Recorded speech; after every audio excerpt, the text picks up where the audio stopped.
भगवान विष्णु ने बताया कि तुलसी के पास दिया जलाने से क्या फल मिलता है। एक बार माता लक्ष्मी भगवान विष्णु से पूछती है, हे स्वामी, तुलसी के पास दीपक जलाने का क्या महत्व है और रोज शाम को तुलसी के पास दीपक क्यों जलाया जाता है? इससे मनुष्य को कौन सा फल प्राप्त होता है? तुलसी के पास दीपक जलाने की विधि क्या है तथा दीपक जलाते समय कौन सा मंत्र का उच्चारण करना चाहिए? कृपया आप मुझे विस्तार से बताइए। तब भगवान विष्णु कहते हैं, हे देवी, आज आपने समस्त मानव जाति के कल्याण के लिए बहुत ही महत्वपूर्ण प्रश्न किया है। आपके इस प्रश्न का उत्तर देने से पहले मैं आपको एक प्राचीन कथा सुनाता हूँ, जिससे आपको सभी प्रश्नों के उत्तर मिल जाएंगे। इसलिए आप इस कथा को ध्यानपूर्वक सुनिए। इस कथा को ध्यान से पूरा सुनने मात्र से ही मनुष्य को 100 वर्षों तक तुलसी के पास दीपक जलाने का पुण्य प्राप्त होता है। फिर माता लक्ष्मी कहती है, हे स्वामी, मैं इस कथा को सुनने के लिए उत्सुक हूँ। कृपया आप इस कथा को सुनना प्रारंभ कीजिए। तब भगवान विष्णु माता लक्ष्मी को वह कथा सुनाने लगते हैं। हे देवी, पूर्व काल की बात है। दक्षिण दिशा में तुंगभद्रा नाम की एक बहुत बड़ी नदी है। इस नदी के किनारे पे हरिहरपुर नाम का एक अत्यंत सुंदर नगर बसा हुआ था। उसी नगर में काशी नाम के एक ब्राह्मण निवास करते थे। वे अत्यंत गुणवान, चरित्रवान, धर्म कार्य करने वाले तथा वेदों के मार्ग पर चलने वाले थे। उन्होंने समस्त शास्त्र का अध्ययन किया हुआ था। उस ब्राह्मण की एक पत्नी थी, जिसे लोग दुराचार कहकर पुकारते थे, क्योंकि उसके कर्म ही उसके नाम के अनुसार थे। वह सदैव ही अपने पति को अपमानित करती थी। वह अपने पति के लिए कुवाच्य कहती थी, पति को भयंकर दुख देती थी, पति के लिए कभी भोजन नहीं बनाती थी। उसने अपने पति के साथ कभी शयन नहीं किया, कभी उसके साथ प्रेम से व्यवहार नहीं किया। पति के मित्र, परिवार के लोग घर पर आते तो वह स्त्री उनका अपमान करके भगा दिया करती थी और स्वयं काम भाव से उन्मत्त होकर निरंतर अन्य व्यभिचारिणी स्त्रियों के साथ घूमा करती थी। उसका मन पति को छोड़कर पराये पुरुषों में लगा रहता था। उसने कभी अपने पति से प्रेम से बात नहीं की, किंतु पराये पुरुषों के संग बैठकर बातें करती थी। पराये पुरुषों को मोहित करने के लिए सज धज कर गांव में घूमने जाया करती थी। कभी वह वन में किसी वृक्ष के नीचे खड़ी रहकर सुंदर पुरुषों की राह देखने लगती और किसी दुरुस्त पुरुष को मोहित करके उसके संग भोग विलास किया करती थी। फिर एक दिन वह दुराचारिणी स्त्री वन में जाकर एक वृक्ष के नीचे खड़ी हो गई। उसका चित्त काम से भरा हुआ था। वह किसी सुंदर कामी पुरुष की राह देख रही थी, किंतु बहुत समय निकलने के बाद भी उस स्थान पर कोई पुरुष नहीं आया। इसलिए वह अत्यंत दुखी हो गई और प्रियतम की खोज में इधर उधर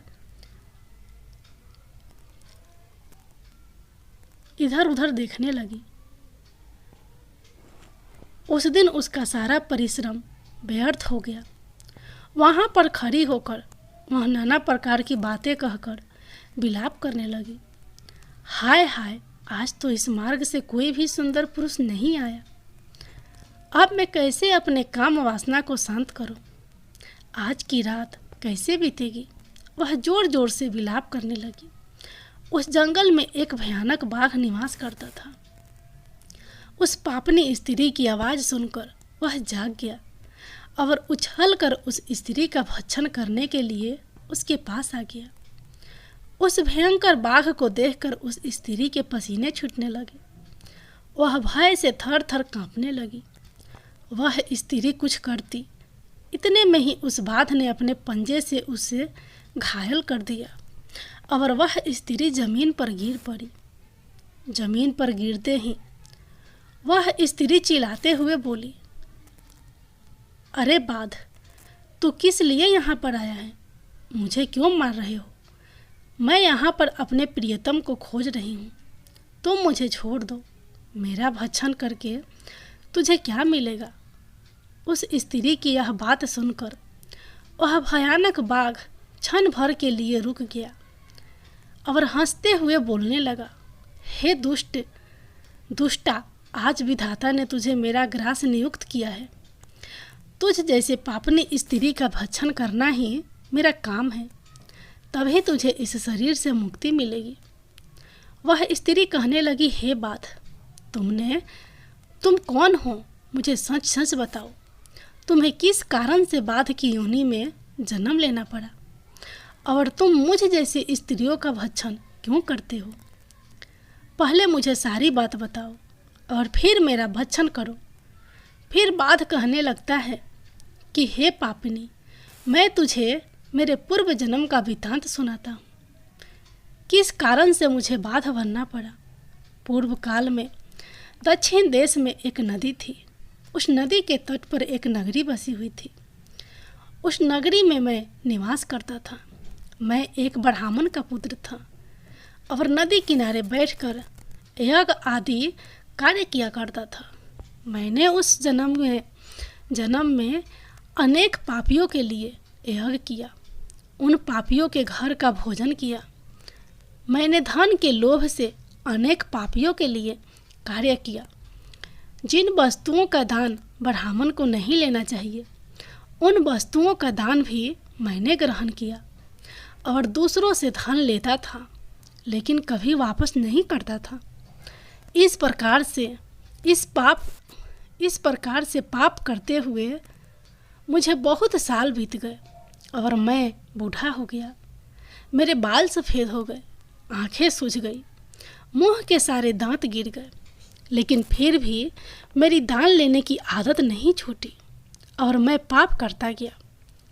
फिर एक दिन मैं धन के लोभ से नदी किनारे गया और अन्य धूर्त ब्राह्मणों के साथ मिलकर हमने लोगों को ठगा। झूठ मूठ का मंत्र वचन बोलकर हमने बिना विधि विधान किए ही देवी देवताओं का पूजन किया और बहुत सारा धन दान में ले लिया। फिर उसी स्थान पर एक बीमार कुत्ते ने मेरे पैर में काट लिया और मैं मूर्छित होकर गिर पड़ा। उसी क्षण मेरे प्राण चले गए। फिर यम के दूत उस स्थान पर प्रकट हुए और मुझे पकड़कर यमपुरी ले गए। वहाँ पर यमराज ने चित्रगुप्त से मेरे कर्मों का लेखा जोखा निकालने के लिए कहा।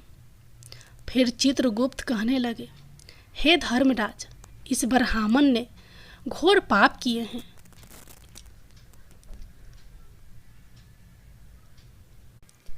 इसने दूसरों से झूठ कहकर धन लूटा है। विधि विधान से पूजा ना करके झूठ मंत्र बोलकर भगवान का अपमान किया है। इसलिए यह पापी ब्राह्मण केवल नरक जाने की ही हकदार है। फिर यमराज ने अपने दूतों को आदेश देकर मुझे नरक की अग्नि में डाल दिया। अनेक वर्षों तक नरक की सज़ा भोगने के बाद मुझे बाघ का शरीर प्राप्त हुआ और मैं इस दुर्गम वन में निवास करने लगा।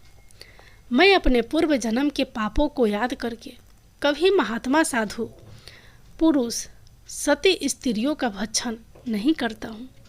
मैं केवल पापी, दुराचारी तथा उल्टा स्त्रियों का ही भक्षण करता हूँ, ताकि मुझे पाप से मुक्ति मिल जाए। इस प्रकार से उस बाध ने अपने पूर्व जन्म का वृत्तांत सुना दिया और उस स्त्री से कहने लगा, हे पापिनी, तेरे आचरण से तू उल्टा दिखाई पड़ती है। अपने पति को छोड़कर तू इस वन में अन्य पुरुष के साथ भोग विलास करने के लिए आई है, इसलिए आज तू मेरा ग्रास अवश्य बनेगी। इतना कहकर उस बाध ने अपने तीक्ष्ण नाखून से उस पापिनी स्त्री के टुकड़े टुकड़े करके उसे खा लिया। फिर उस स्थान पर यम के दूत प्रकट हुए और उस पापिनी स्त्री को उठाकर यमपुरी ले गए। वहाँ पर उसे यमराज के सामने खड़ा किया गया।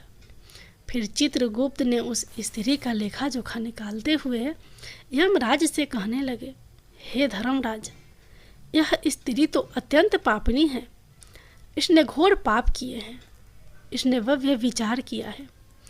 इसने अपने पति की कभी सेवा नहीं की। अपने पति को भूलकर पराये पुरुषों के संग भोग विलास किया करती थी।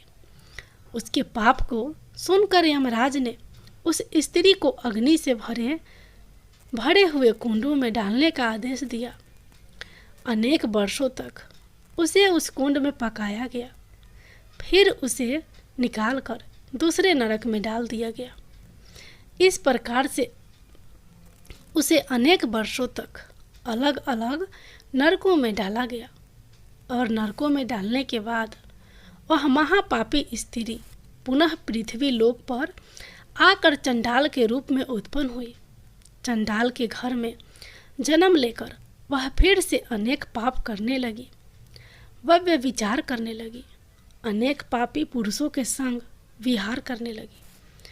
कुछ समय बाद पूर्व जन्म के पापों के कारण उसे कोढ़ का रोग हो गया और वह भयानक पीड़ा सहन करने लगी। उसका अंग अंग जलने लगा। उसके नेत्रों में पीड़ा होने लगी। इस दुख को सहन करती हुई वह दिन बिताने लगी। फिर एक दिन वह तीर्थ में स्नान करने के उद्देश्य से अनंतपुरा में चली गई। वहाँ पर एक आश्रम के बाहर निवास करने लगी। वहाँ उस आश्रम में एक तुलसी का पौधा था।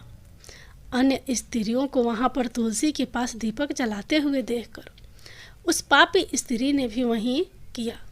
उसने तुलसी के पौधे के पास एक दीपक जला दिया। फिर उसी रात हृदयघात से उसकी मृत्यु हो गई और यमराज के दूत उसे ले जाने के लिए वहाँ पर प्रकट हुए। जैसे ही यम के दूत उस पापी स्त्री को पास में बांध कर ले जाने लगे, तभी भगवान विष्णु के दो पार्षद उस स्थान पर प्रकट हुए और उन्होंने उन दोनों को रोक लिया और कहने लगे, हे दूतों, इस स्त्री को तुम छोड़ दो। यह स्त्री नरक जाने के योग्य नहीं है। तुम किसके आदेश से यहाँ अधर्म कर रहे हो? फिर यम के दूत कहने लगे, हे पार्षदों, हम यमराज के आदेश से इस पापी स्त्री को उठाकर ले जा रहे हैं, किंतु आप हमें किस कारण से रोक रहे हैं? यह स्त्री अत्यंत पापी है। इसे नरक में ले जाने की आज्ञा मिली है। फिर पार्षद कहने लगे, हे दूतों, यह स्त्री तो विष्णु भक्त है। यह नरक जाने योग्य नहीं है। इसने शाम को तुलसी के पास दीपक जलाया है। इसी कारण से इसके समस्त पाप नष्ट हो गए हैं। इसलिए अब यह नरक जाने के योग्य नहीं है। यह स्वर्ग जाने की अधिकारी बन चुकी है। पार्षदों की बात सुनकर यमदूतों ने उस स्त्री को उस स्थान पर छोड़ दिया और यमलोक लौट गए। वहां जाकर उन्होंने यमराज को सारा वृत्तांत सुना दिया। फिर भगवान विष्णु के पार्षद उस स्त्री को दिव्य विमान में बिठाकर स्वर्ग लोक ले गए। भगवान विष्णु कहते हैं, हे देवी, इस प्रकार से तुलसी के पास केवल दीपक जलाने मात्र से ही मनुष्य के सभी पाप नष्ट हो जाते हैं। जो स्त्री नित्य शाम को तुलसी के पास दीपक जलाती है, वह सौभाग्यशाली बनती है। उसके पूर्व जन्मों के सभी पाप नष्ट हो जाते हैं। उसे सुख समृद्धि की प्राप्ति होती है। रोज तुलसी के पास दीपक जलाते समय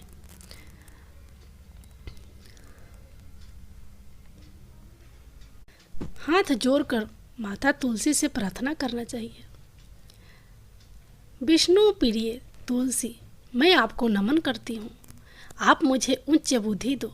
हे बिंदा, आप मेरे मन को रोशन करो।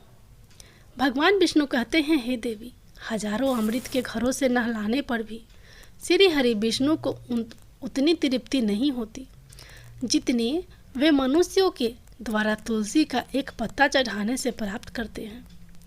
10,000 गौ दान से मानव जो फल प्राप्त करता है, वही फल तुलसी पत्र के दान से पा लेता है। जो मृत्यु के समय अपने मुख में तुलसी पत्र का जल पा जाता है, वह संपूर्ण पापों से मुक्त होकर भगवान श्री हरि विष्णु के धाम जाता है। हिंदू धर्म में तुलसी के पौधे का महत्व सबसे अधिक है। इसकी सबसे पहले पूजा भगवान विष्णु ने की थी। भगवान विष्णु कहते हैं, जिस प्रकार से देवी लक्ष्मी से वैकुंठा को ऐश्वर्य प्राप्त हुआ, उसी प्रकार से वैकुंठ में तुलसी के कारण ही पवित्रता प्राप्त है। पृथ्वी लोक पर जिस स्थान पर तुलसी का पौधा होगा, उस स्थान पर कभी बुराई का वास नहीं होगा। ऐसा स्थान सबसे अधिक पवित्र होगा। इसी कारण से हमें हमारे घर में तुलसी का पौधा अवश्य लगाना चाहिए।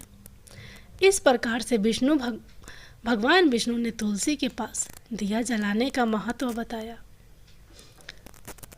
भगवान विष्णु की जय, तुलसी माता की जय। कार्तिक मास में पीपल सींचने की कहानी।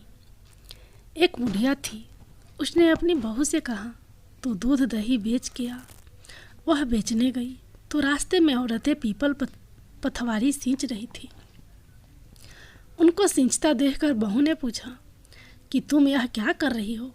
औरतें बोली कि हम पीपल पथवारी सींच रही हैं, इससे अन्न और धन होता है, 12 बरस का बिछुड़ा हुआ पति मिल जाता है। बहू बोली, ऐसी बात है तो तुम पानी से सींचती हो, मैं तो दूध से सींचूंगी। गुजरी बहू रोजाना दूध दही बेचने नहीं जाती। वह रोजाना दूध को पीपल में और दही पथवारी में सींचती। सास दूध दही का दाम मांगती तो कह देती, महीना पूरा हो जाने पर ला कर दूंगी। कार्तिक का महीना पूरा हो गया। पूर्णिमा के दिन बहू पीपल पथवारी के पास जाकर बैठ गई। पथवारी ने पूछा, तुम मेरे पास क्यों बैठ गई? बहू बोली कि सास दूध दही का दाम मांगेगी। पीपल पथवारी बोली कि मेरे पास क्या दाम रखा है, ये भाड़ा डिंडा पान पतूरा, इसको ले जा। बहू ने वहीं ले जाकर कोठरी में रख दिया और डर के मारे कपड़ा ओढ़ कर सो गई। सासू बोली, पैसे ले आई बहू? बहू बोली, कोठरी में रखे हैं। सासू ने कोठरी खोल के देखी तो देखा हीरा मोती जगमगा रहे हैं। सासू बोली, बहू इतना धन कहाँ से लाई? बहू ने आकर देखा तो सच्ची में ही धन भरा हुआ है। बहू ने सास को सारी बात बता दी। सास ने कहा, अब की कार्तिक में मैं भी पथवारी सींचूंगी। कार्तिक मास आया। सास दूध दही बेच आती, हांडी धोकर पीपल पथवारी में चढ़ा देती। आकर बहू से कहती, मेरे से दाम मांग। वह कहती, सासू जी कोई बहू भी दाम मांगती है, मगर सासू कहती है तू मांग। बहू बोली, सासू जी पैसे ले आओ। तो सास पीपल पथवारी के पास जाकर बैठ गई। पीपल पथवारी ने सास को पान पतूरा भरा डिंडा दे दिया। उसने ले जाकर कोठरी में रख दिया। बहू ने खोल कर देखा तो उसमें कीड़े मकोड़े बिलबिला रहे हैं। बहू ने कहा, सासू जी यह क्या? सास ने आकर देखा और बोलने लगी, पीपल पथवारी बड़ी दोगली पटपीटन है, इसको तो धन दिया, मुझको कीड़ा मकोड़ा दिया। तब सब कोई बोलने लगे कि बहू तो सत की भूखी सींची थी, तुम धन की भूखी हो, इसलिए तुम्हें कीड़े मकोड़े मिले। हे पथवारी माता, जैसा बहू को दिया वैसा सबको देना, जैसा सास को दिया वैसा किसी को ना देना। पीपल पथवारी माता की जय। अब सुनिए अगली कहानी। एक समय की बात है, किसी नगर में पोती अपनी दादी के साथ रहती थी। दोनों हर रोज सत्यवान की कहानी कहती थी। एक लोटे में जल भरकर और फूल रखकर कहानी कहती थी और सत्यवान का नाम लेकर अर्थ देती थी। पोती बड़ी हुई तो उसका विवाह हुआ और वह ससुराल जाने लगी। तब उसकी दादी ने उसे एक लोटा दिया जिसमें जल भरकर और उसमें फूल डाल कर दे दिया। इसके अलावा दादी ने कुछ नहीं दिया और ना ही उसके पास कुछ था देने को। पोती ससुराल की ओर चलती जाए और सोचती जाए कि ससुराल में सभी पूछेंगे तो वह क्या कहेगी कि वह कुछ नहीं लाई है, वह ससुराल वालों को क्या कहेगी। यही सोचते वह जा रही थी। सत्य भगवान ने उसकी मनोदशा देखकर सोचा कि इसका कष्ट मिटाना चाहिए। रास्ते में वह सत्यवान भगवान की कहानी कहती गई और अर्थ देती गई, जिससे हीरे मोतियों और गहनों का भंडार जमा हो गया। वह उन गहनों की ओढ़ पहनकर ससुराल चली गई। ससुराल जाने पर ससुर ने कहा कि हमारी बहू तो बहुत बड़े घर से आई है, बहुत सारा धन भी साथ लेकर आई है। बहू के आने पर सास ने अपने पति से कहा कि आप पड़ोसन के यहाँ से मूंग और चावल उधार ले आओ, बहू के लिए खाना बना देंगे। इस पर बहू ने कहा कि आप मेरे लोटे के जल से रसोई बनाओ। जैसे लोटे के जल से रसोई बनाई तो भगोना भर गया। उसमें अनेक प्रकार व्यंजन तथा मिठाइयाँ भर गई। खाना बनने पर सास ने बहू से खाने के लिए कहा तो बहू बोली कि ससुर जी ने नहीं खाया, आपने और मेरे पति ने भी नहीं खाया, तो मैं कैसे खा सकती हूँ। बहू ने कहा कि मेरा नियम है कि मैं सत्यवान की कहानी के बाद ही खाना खाती हूँ।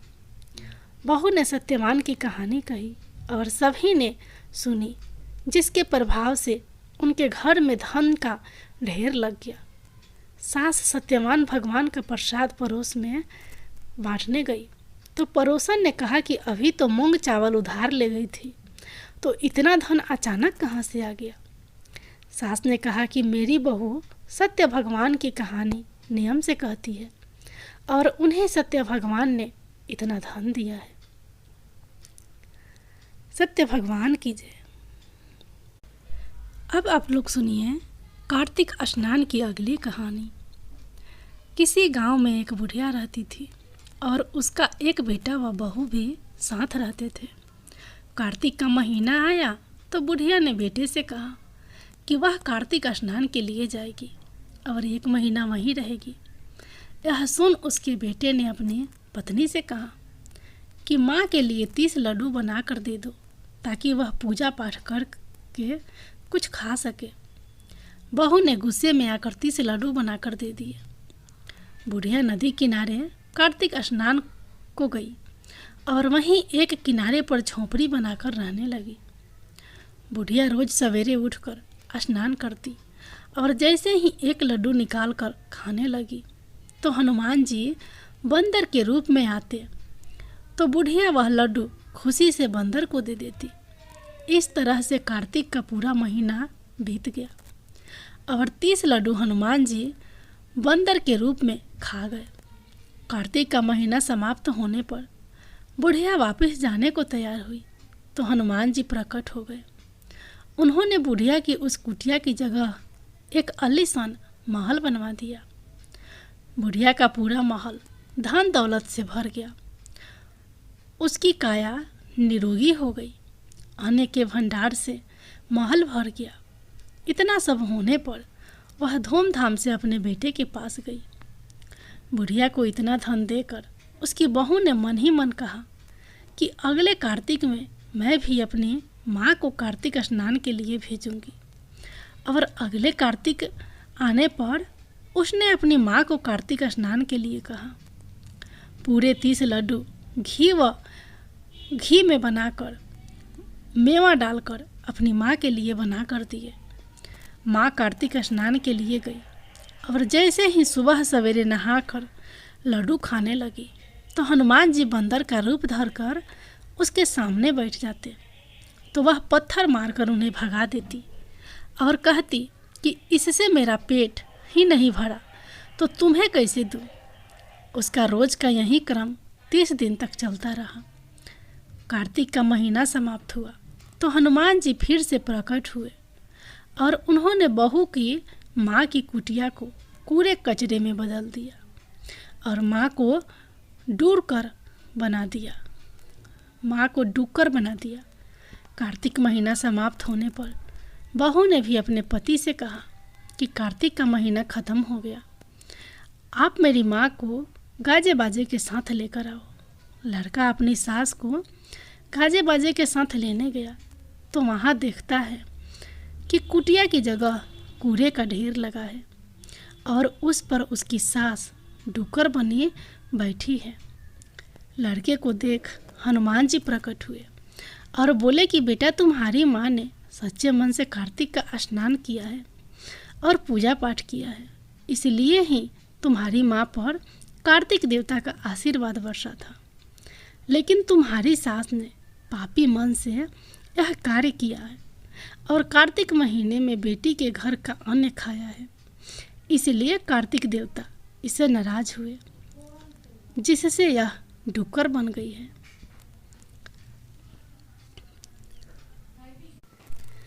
अब आप लोग सुनिए कार्तिक माह में सुने जाने वाली गंगा और यमुना की कहानी। प्राचीन समय में एक गांव था जिसमें दो बहनें रहा करती थी। एक बहन का नाम गंगा तो दूसरी बहन का नाम जमुना था। एक बार दोनों बहनें एक साहूकार के खेत से गुजर रही थी तो जमुना ने 13 दाने जौ के तोड़ लिए, जिसे देख गंगा बोली कि तुझे तो ग्रहण लग गया, तूने चोरी की है। इस पर जमुना बोली कि अब मेरा ग्रहण कैसे धुलेगा।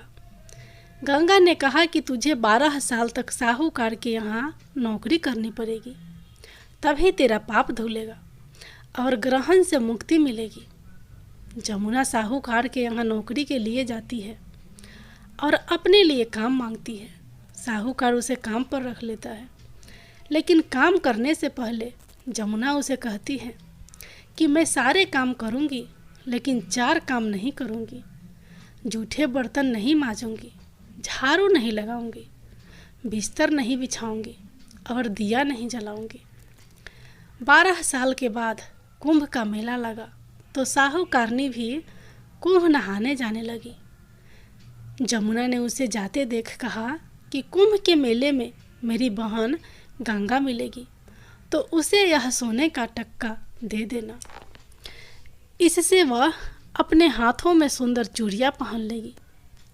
साहूकारनी ने कुंभ के मेले में गंगा को वह सोने का टक्का दे दिया। गंगा ने उनसे वह टक्का लेते हुए कहा कि मेरी बहन को कहना कि उसके 12 वर्ष पूरे हो गए, अब वह यहाँ वापस आ जा। साहूकार व साहूकारनी वापस घर आए। तब जमुना मटके में पानी भर रही थी। दोनों जमुना से बोले कि हमने सोने का वह टक्का तेरी बहन गंगा को दे दिया था और उसने कहा है कि तेरे 12 वर्ष पूरे हो गए हैं, इसलिए अब तू वापस जाओ। यह समाचार सुनते ही जमुना सहस्त्र धारा में बदल गई और बहने लगी। जमुना जी का यह रूप देख साहूकार व साहूकारनी परेशान हो गए कि हमारे घर में जमुना माता ने काम किया, हमें तो अब ग्रहण लग गया, हम यह ग्रहण कैसे उतारेंगे। जमुना भागकर गंगा माता के पास चली गई। गंगा ने जमुना से पूछा कि तुम साहूकारनी से कुछ कहकर आई हो या ऐसे ही बिना बताए आ गई। तब जमुना बोली कि मैं तो कुछ भी बताकर नहीं आई हूँ। गंगा ने कहा कि जा, उन्हें धीरज दिया, नहीं तो उन्हें जीवन भर असंतोष ही रहेगा। गंगा के कहने पर जमुना माता ने साहूकारनी को सपने में दर्शन दिए और कहा कि तुम दोनों उल्टे माथे क्यों पड़े हो, जाओ उठकर खाओ पियो। तब दोनों बोले कि हम कैसे उठें, हमें तो ग्रहण लगा है, क्योंकि हमने उल्टे सीधे और पता नहीं कितने नीच कार्य आपसे कराए हैं। तब जमुना जी बोली कि तुम्हें ग्रहण नहीं लगा है, ग्रहण तो मुझे लगा था कि मैंने तुम्हारे खेत से 13 दाने जौ के चुराए थे। मैं तो अपना ग्रहण उतारने तुम्हारे घर आई थी। मेरा ग्रहण तुम्हारे घर में 12 वर्ष तक रहने से उतर गया है और मेरी मुक्ति हो गई है। जमुना जी ने कहा कि तुम्हें कोई ग्रहण नहीं लगा है, उल्टे मेरे 12 वर्ष तक यहाँ रहने से तुम्हारी भी मुक्ति हो गई है। यह कहकर जमुना जी सपने से चली गई। दोनों उठकर देखते हैं कि उनके घर में पहले से भी अधिक धन हो गया है। गंगा जमुना माता की जय। अब सुनिए कार्तिक माह में सुने जाने वाली तुलसी माता की कथा। कार्तिक महीने में एक बुढ़िया माई तुलसी जी को सींचती और कहती कि हे तुलसी माता, सत की दाता, मैं तेरा बिडला सींचती हूँ, मुझे बहू दे, पीताम्बर की धोती दे, मीठा मीठा घास दे, बैकुंठा में बास दे, चटक की चाल दे, पटक की मौत दे, चंदन का काठ दे, रानी सा राज दे, दाल भात का भोजन दे, 11 का मौत दे, कृष्ण जी का कंधा दे। तब तुलसी माता यह सुख सुनकर सूखने लगी। तो भगवान ने पूछा कि हे तुलसी माता, तुम क्यों सूख रही हो? तुलसी माता ने कहा कि एक बुढ़िया रोज आती है और यही बात कह जाती है, मैं सब बात तो पूरा कर दूंगी, लेकिन कृष्ण जी का कंधा कहाँ से लाऊंगी? तो भगवान बोले, जब वो मरेगी तो मैं अपने आप कंधा दे आऊँगा, तो बुढ़िया माई से कह देना। जब बुढ़िया माई मर गई, सब लोग आ गए। जब माई को ले जाने लगे तो वह किसी से ना उठी। तब भगवान एक 12 बरस के बालक का रूप धारण करके आए। बालक ने कहा, मैं कान में एक बात कहूँगा तो बुढ़िया माई उठ जाएगी। बालक ने कान में कहा, बुढ़िया माई मन के निकाल ले, पीताम्बर की धोती ले, मीठा मीठा घास ले, बैकुंठा का वास ले, चटक की चाल ले, पटक की मौत ले, कृष्ण जी का कंधा ले। यह सुनकर बुढ़िया माई हल्की हो गई। भगवान ने कंधा दिया और बुढ़िया माई को मुक्ति मिल गई। तुलसी माता की जय हो।